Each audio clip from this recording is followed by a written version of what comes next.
Irmãos, nós estamos vivendo um tempo muito complicado, não somente no Brasil, mas no mundo todo. Um tempo de crise, um tempo onde ninguém tem certeza de nada, ninguém tem a solução para nada. E nós temos visto, chegando cada vez mais perto das nossas casas, pessoas famintas, pessoas passando necessidade. Parece que agora está com muito mais frequência casos de pessoas que não têm o que colocar dentro da geladeira. E às vezes dentro da nossa própria casa, da nossa própria família. É importante nós perguntarmos como é que estão as coisas, porque às vezes a pessoa tem vergonha de pedir ajuda.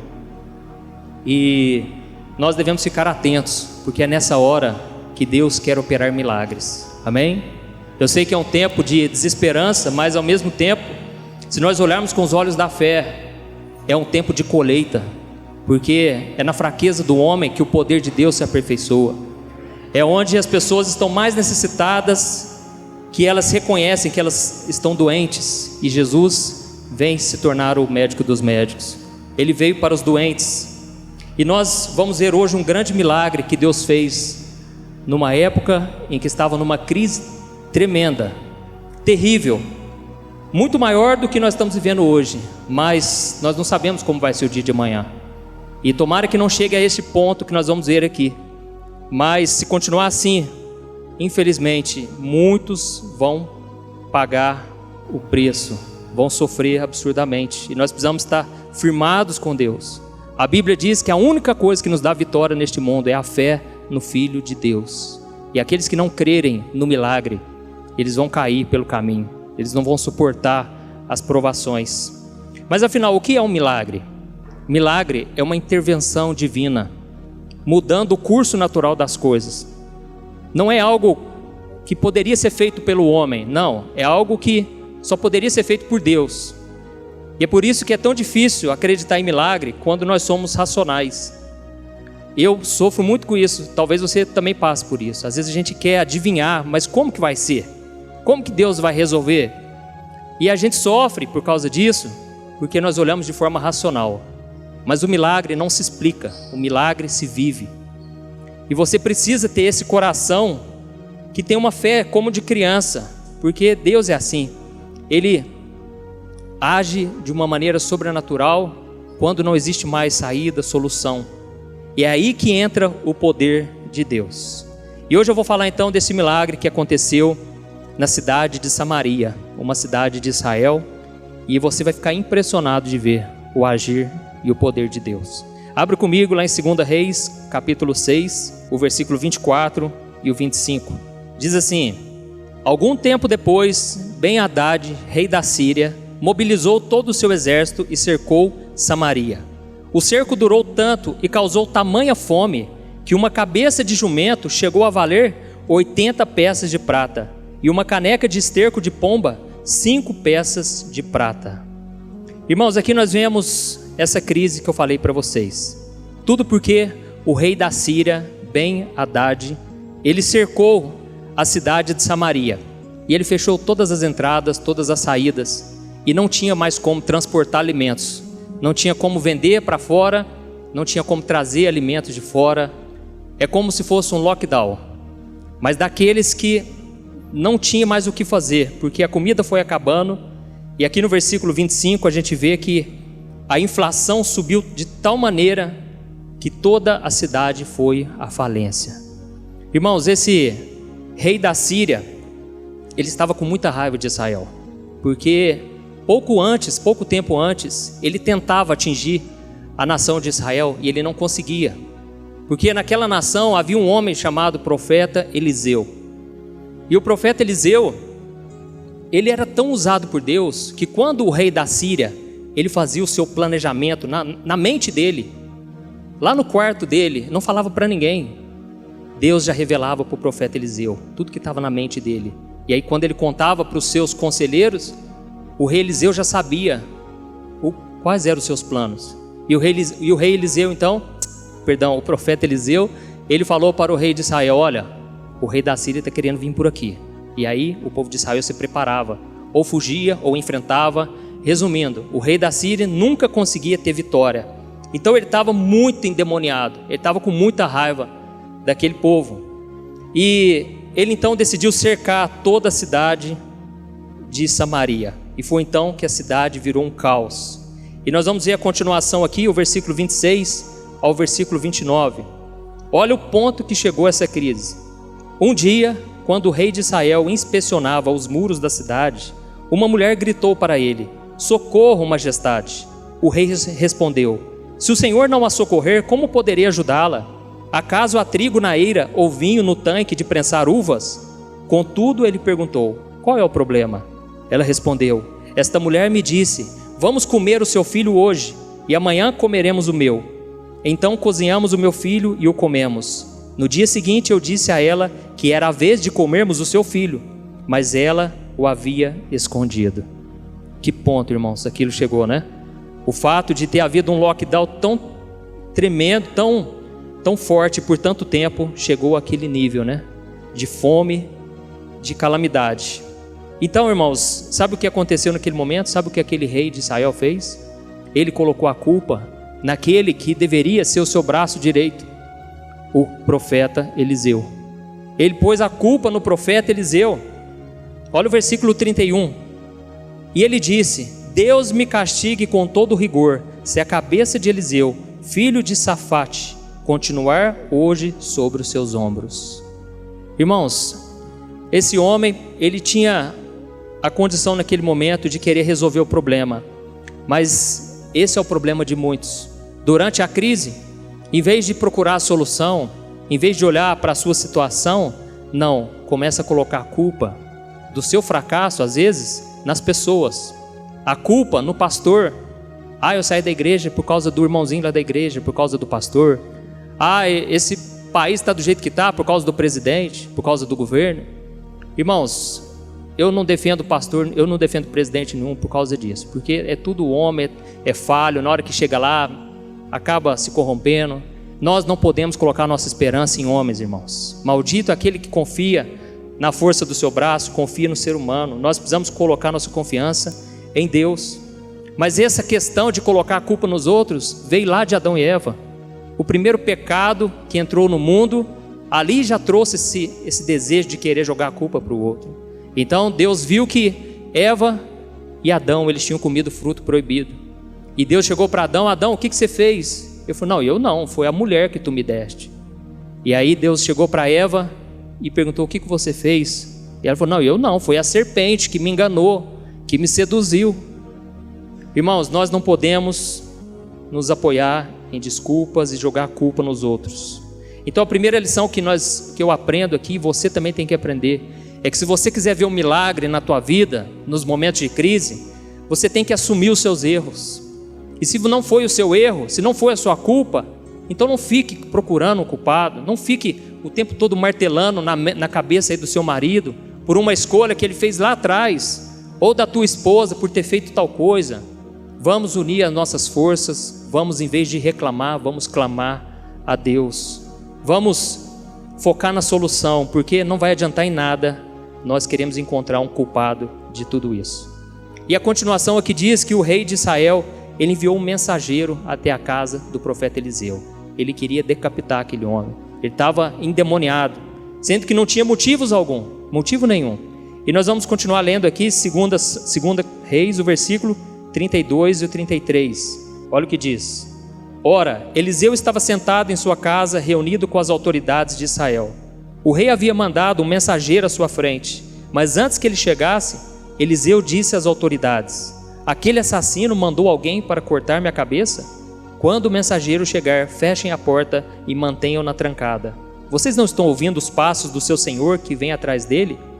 Enquanto ainda lhes falava, o mensageiro chegou. Na mesma hora o rei disse: essa desgraça vem do Senhor. Por que devo ainda ter esperança no Senhor? Irmãos, naquele momento, o rei foi atrás do profeta Eliseu. E Eliseu já sabia disso, porque Deus já tinha falado com ele. O homem de Deus sempre tem uma palavra, sempre tem uma direção, porque ele busca ao Senhor. Ele não fica esperando em homens. E Eliseu falou: olha, o rei está vindo e ele vai querer me matar. Quando ele vier, não deixa ele entrar. E quando o rei chegou, ele colocou até a culpa em Deus. Ele culpou a Deus por aquela desgraça toda. Ou seja, ele não conhecia a Deus, porque Deus jamais iria fazer uma coisa dessa. Então, irmãos, o homem não tinha intimidade com Deus, e Eliseu, ele deu uma resposta para ele. Olha o versículo 1. Eliseu respondeu: ouçam a palavra do Senhor. Assim diz o Senhor: amanhã por volta desta hora, na porta de Samaria, tanto uma medida de farinha como 2 medidas de cevada serão vendidas por uma peça de prata.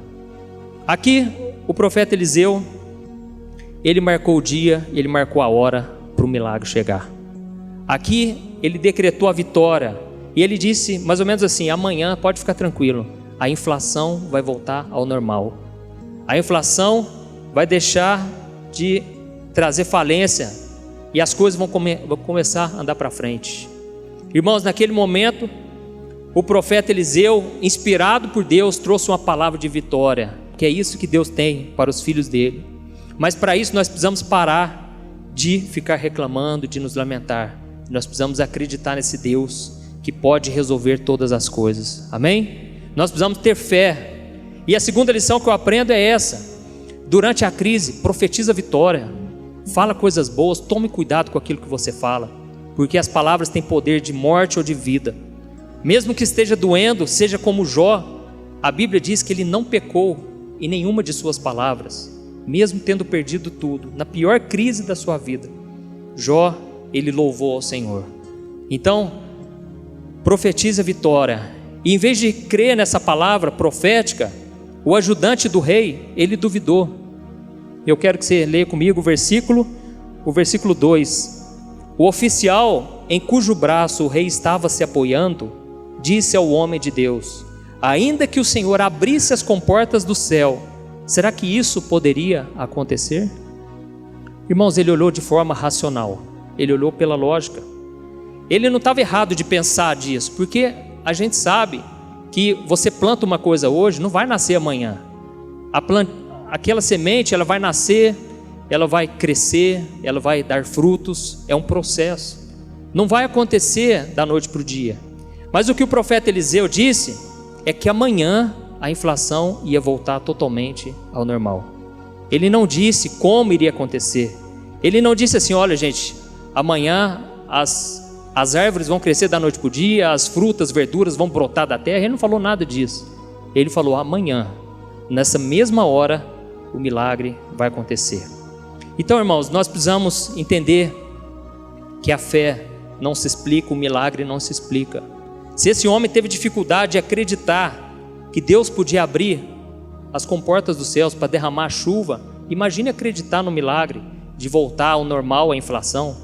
É como se a gente acreditasse, né? Nossa, se Deus falou que amanhã a gasolina vai voltar a R$2, R$3, né? Está R$7 hoje, né? É mais ou menos isso, é loucura. Não tem como acreditar, mas se Deus desse uma palavra dessa, você pode acreditar, porque Deus é fiel.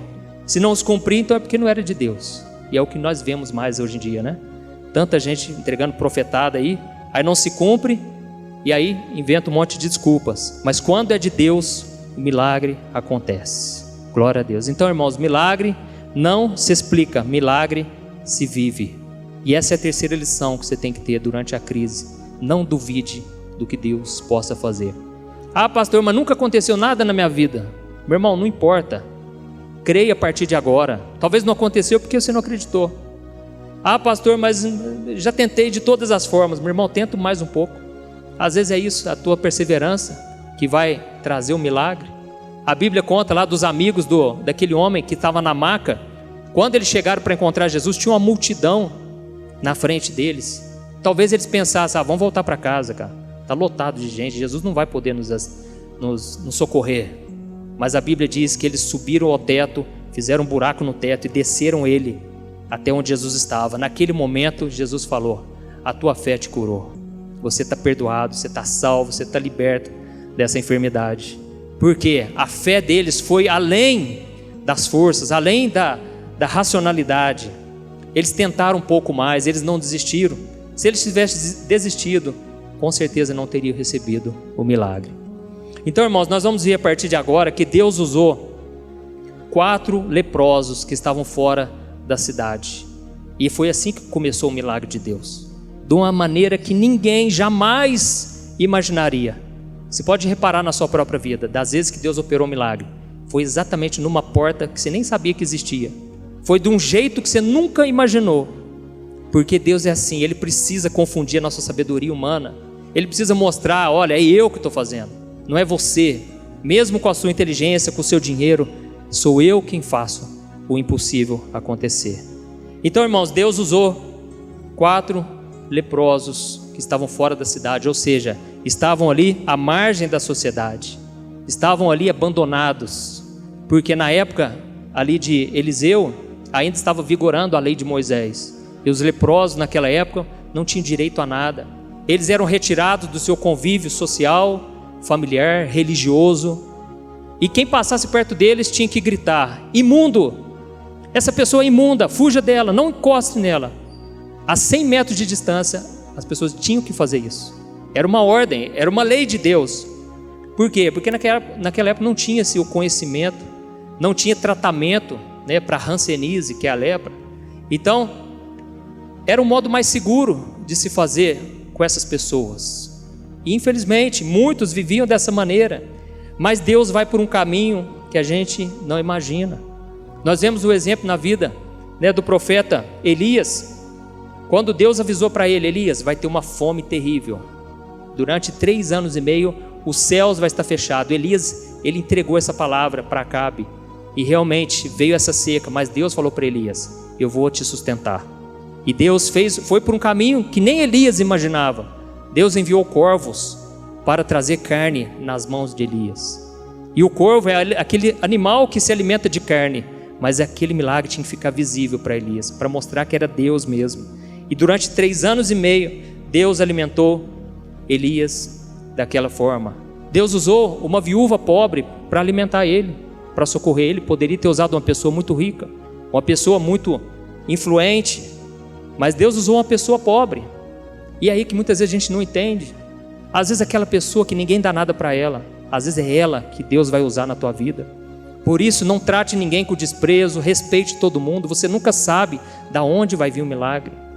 Trate todas as pessoas de forma igual. Nós vemos um exemplo na vida de Davi. Ele venceu o gigante, poderia ter usado o exército de Israel, mas usou o pequeno Davi para vencer o gigante. Usou aquele menininho segurando 5 pães, 2 peixes, para alimentar uma multidão de mais de 5.000 pessoas. Então, irmãos, nós precisamos aprender isso. O milagre de Deus geralmente vem por uma porta que a gente não imagina, porque Deus, Ele faz o impossível. E às vezes a gente fica esperando de grandes homens de Deus. No dia que aquele homem de Deus pôr a mão na minha cabeça, o milagre vai acontecer. Amém, irmãos? Deus pode fazer, Deus pode usar quem Ele quiser. Mas a gente fica esperando, né? Às vezes naquele cantor famoso, a gente fica esperando em coisas grandes, e Deus às vezes quer usar o menor da tua casa. Deus quer usar, às vezes, uma pessoa que não tem conhecimento, às vezes um analfabeto, às vezes um mendigo está passando na rua. Deus usa um mendigo para falar com você. E por isso nós precisamos aprender que Deus, Ele é surpreendente, porque o que importa não é o vaso, mas é o que está dentro do vaso, é o Espírito Santo de Deus. Amém? Não importa quem seja, Deus pode usar quem e da forma que Ele quiser. Então, essa é a 4ª lição. Para um milagre acontecer, você tem que crer que Deus, Ele não é limitado. Ele usa o que for preciso, Ele faz por um caminho que o homem não está esperando. Então vamos voltar aqui para a história, irmãos, porque enquanto a fome estava destruindo a cidade de Samaria, esses 4 leprosos tomaram uma decisão que já veio de Deus, né? Deus inspirou eles a tomar essa decisão. Olha comigo o versículo 3, a continuação aí, 2 Reis capítulo 7, o versículo 3 e o versículo 4. Havia 4 leprosos junto à porta da cidade. Eles disseram uns aos outros: por que ficar aqui esperando a morte? Se resolvermos entrar na cidade, morreremos de fome, mas se ficarmos aqui, também morreremos. Vamos, pois, ao acampamento dos arameus para nos render. Se eles nos pouparem, viveremos. Se nos matarem, morreremos. Irmãos, não tinham saída. Eles já estavam com a vida perdida mesmo. Ninguém estava nem aí para eles, porque durante uma crise quem mais sofre é o pobre. E eles então, além de ser pobres, miseráveis, ainda eram leprosos. E eles tomaram essa decisão. né? Vamos lá no acampamento dos arameus, vamos ver se pelo menos eles nos recebem. E se eles nos matar, infelizmente não temos saída, né? Só que enquanto eles estavam indo, irmãos, Deus operou um milagre, porque a palavra de Deus não volta vazia, mas ela cumpre o propósito que foi determinado. Olha a continuação, versículo 5 ao versículo 7. Ao anoitecer, eles foram ao acampamento dos arameus. Quando chegaram às imediações do acampamento, viram que não havia ninguém ali, pois o Senhor tinha feito os arameus ouvirem o ruído de um grande exército, com cavalos e carros de guerra, de modo que disseram uns aos outros: ouçam, o rei de Israel contratou os reis dos hititas e dos egípcios para nos atacarem. Então, para salvar sua vida, fugiram ao anoitecer, abandonando tendas, cavalos e jumentos, deixando o acampamento como estava. Aleluia! Amém, irmãos? Esse é o nosso Deus poderoso, né? Imagine comigo o tamanho desse milagre, irmãos. 4 leprosos caminhando, aqueles homens magrinhos, né? Fraco, não tinha saúde, não tinha força, às vezes, né, cambaleando, mancando, porque o leproso às vezes perde partes do seu corpo, às vezes não tinha pé, estava ali mancando, às vezes não tinha nenhuma muleta, né? Chegando lá, tomaram um susto porque já não tinha mais nada, porque os arameus ouviram um barulho como de um exército. Olha que milagre, irmãos. Você hoje aí, você se sente um nada, você se sente uma pessoa tímida, não tem capacidade nenhuma, e você acha que jamais Deus poderia te usar. Meu irmão, se você serve ao Senhor dos exércitos, é assim que o inimigo vai enxergar você. Ele vai ver o exército de Deus na tua vida, ele vai ver os anjos te protegendo, guerreando a teu favor. Amém? Vamos parar de olhar para a nossa limitação, vamos olhar para o poder de Deus. Se nós pudéssemos enxergar o que está acontecendo agora no mundo espiritual, nós iríamos ficar assustados, né? Um pouco antes dessa história acontecer, o ajudante do profeta Eliseu falou: nossa, Eliseu, eles cercaram todo aqui Israel.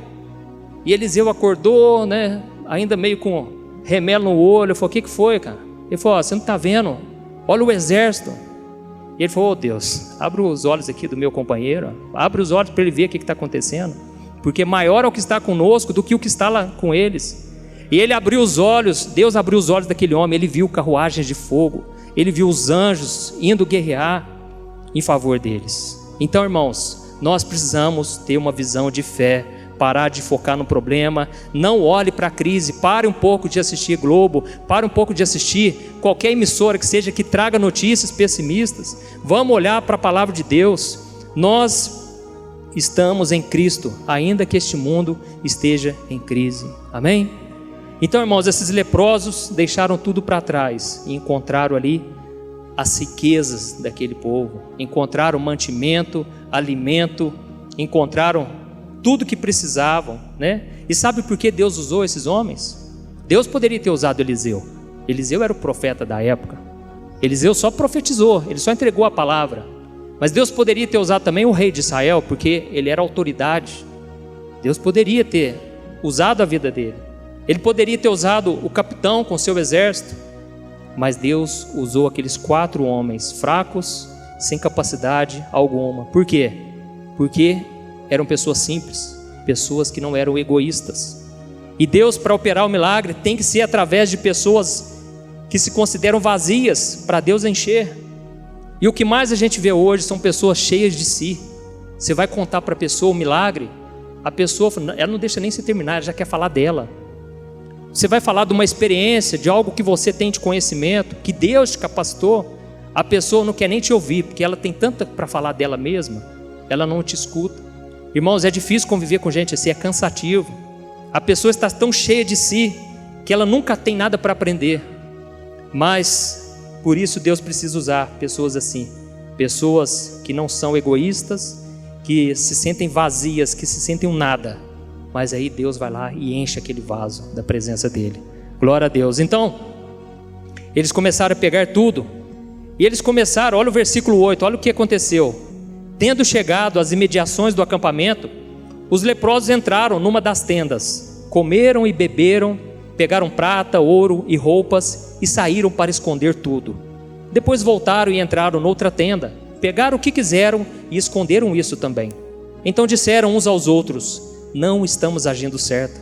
Este é um dia de boas notícias e não podemos ficar calados. Se esperarmos até o amanhecer, seremos castigados. Vamos imediatamente contar tudo no palácio do rei. Amém? Irmãos, aqui eles estavam ali usufruindo, vivendo uma vida muito boa, e não tinha por que ele pensar nos outros, porque eles agora estavam tendo a oportunidade da vida deles. Enquanto todo mundo humilhou eles, desprezou, eles agora estavam sendo exaltados. Deus operou um milagre por causa da vida deles, e estava operando um milagre para eles. Mas naquele momento eles pensaram: não está certo isso. Nossos parentes, nossos familiares estão lá passando fome, e a gente está aqui no bem bom. Não tem como a gente continuar desse jeito e ter uma consciência tranquila. Vamos fazer o seguinte, gente: hoje é dia de notícia boa. Vamos lá contar para eles o que aconteceu, para eles virem também desfrutar desse banquete. Irmãos, nós já estamos na presença do Senhor. Se você partir hoje, se você tiver Jesus na tua vida, você vai para o céu, irmão. Irmãos, esse é o maior milagre que nós podemos ter na nossa vida, é a salvação. Do que adianta viver como um rei nesse mundo, não ser atingido pela crise, não passar pelo sofrimento que as pessoas passam, mas chegar diante de Deus e ser reprovado e ser condenado. Não adianta nada. Agora, nós que já temos desfrutado do banquete de Deus, precisamos olhar para os necessitados. Que essa é a minha oração, que possa ser a sua também, que a gente nunca venha perder a nossa essência, nunca venhamos desviar o nosso coração do foco. Ainda que o mundo nos despreze, nos humilhe, pessoas da tua própria casa desacreditem de você, te critiquem por você vir na igreja, por você agora estar com Jesus, ore por essa pessoa, peça para Deus te dar um coração amoroso, misericordioso, porque Deus quer te usar na vida dessas pessoas.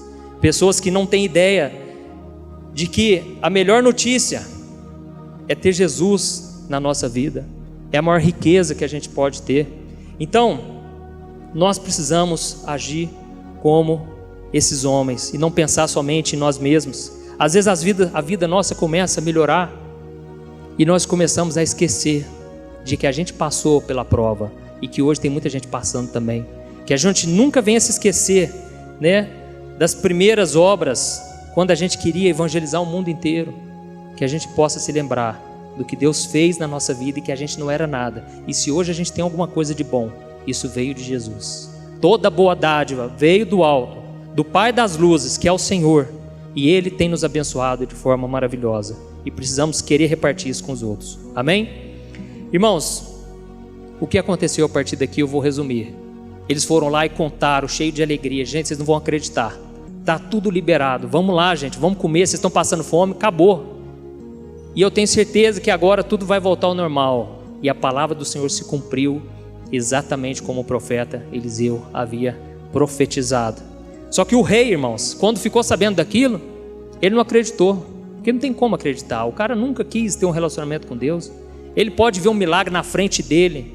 Jesus contou para os fariseus: olha, ainda que vocês vissem alguém ressuscitado na frente de vocês, assim como foi com Lázaro e o rico, né? Ainda que acontecesse uma ressurreição, vocês não acreditariam.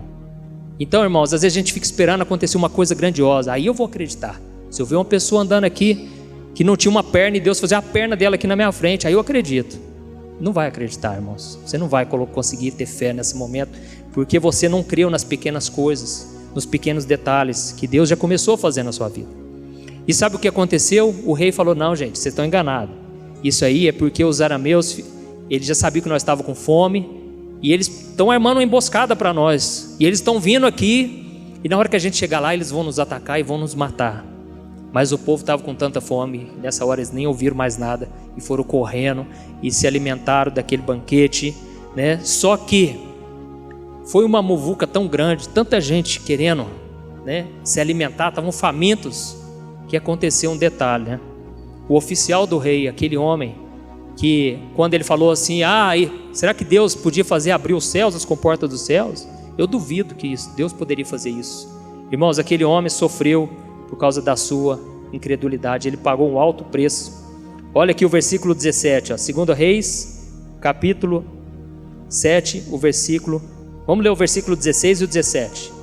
Diz assim: Então o povo saiu e saqueou o acampamento dos arameus. Assim, tanto uma medida de farinha como 2 medidas de cevada passaram a ser vendidas por uma peça de prata, conforme o Senhor tinha dito. Ora, o rei havia posto o oficial em cujo braço tinha se apoiado como encarregado da porta da cidade.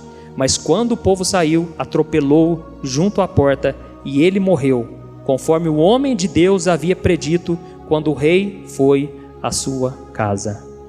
Irmãos, Eliseu, ele tinha dito o seguinte: olha, você vai ver um milagre com os seus próprios olhos, mas você não comerá. Irmãos, aquele homem, ele viu, olha, realmente aconteceu, mas ele não desfrutou.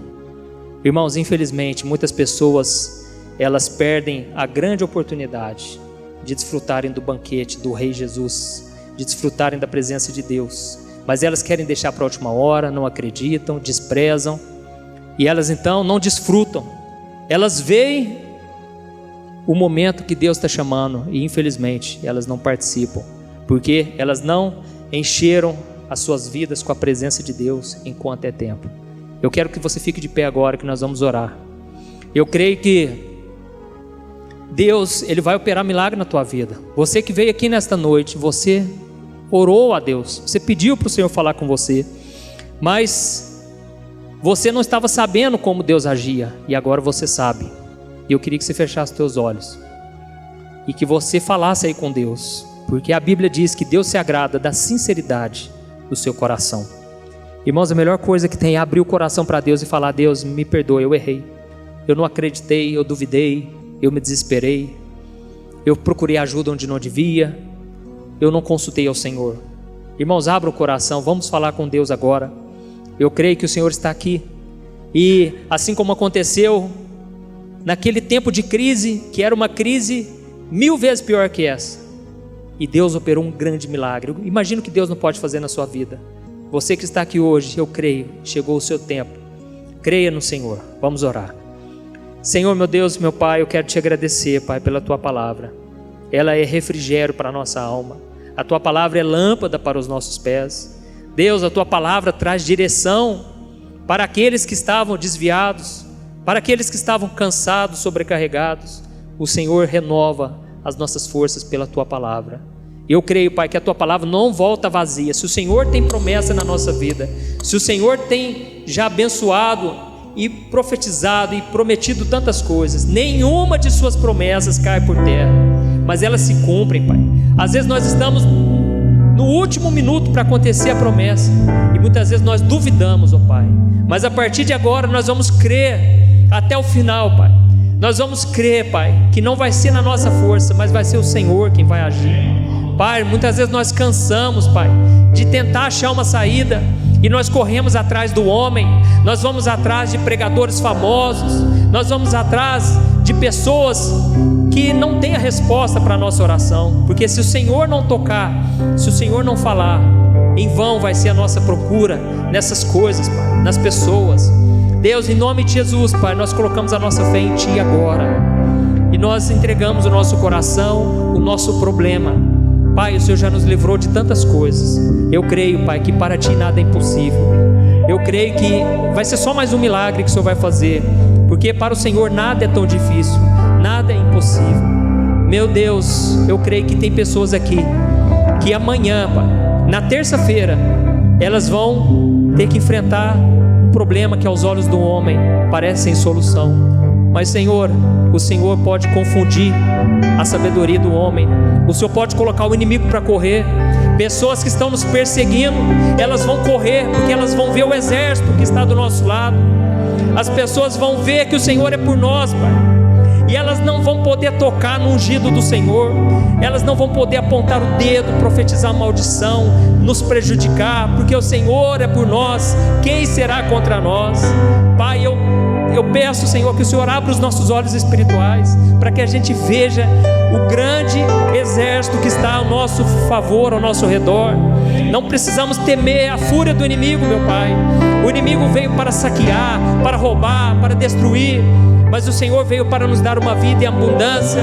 Senhor, eu creio, meu Pai, que o milagre vai acontecer. Eu não sei como, mas eu creio, meu Pai, eu creio, eu tomo posse pela fé. Senhor, com a visão da fé, eu já tomo posse. Nós não vamos reclamar mais, nós não vamos nos lamentar, nós vamos crer e profetizar que a vitória pertence ao povo de Deus. Ó Senhor dos exércitos, venha defender a nossa causa. Senhor Jesus, essa pessoa que ainda não entregou o coração para Ti, Jesus, salva essa pessoa. Jesus, tem misericórdia, Senhor, dos perdidos, tem misericórdia dos nossos familiares, dos nossos amigos. Abra os olhos espirituais deles para que eles vejam que eles estão perdidos sem Cristo, condenados sem Cristo. Senhor, que a nossa esperança esteja na salvação, os nossos olhos estejam em Ti, Senhor, crendo que o Senhor faz muito mais do que pedimos ou pensamos, segundo o Teu poder que opera em nós. Em nome de Jesus que eu oro, já te agradeço. Amém. Glória a Deus.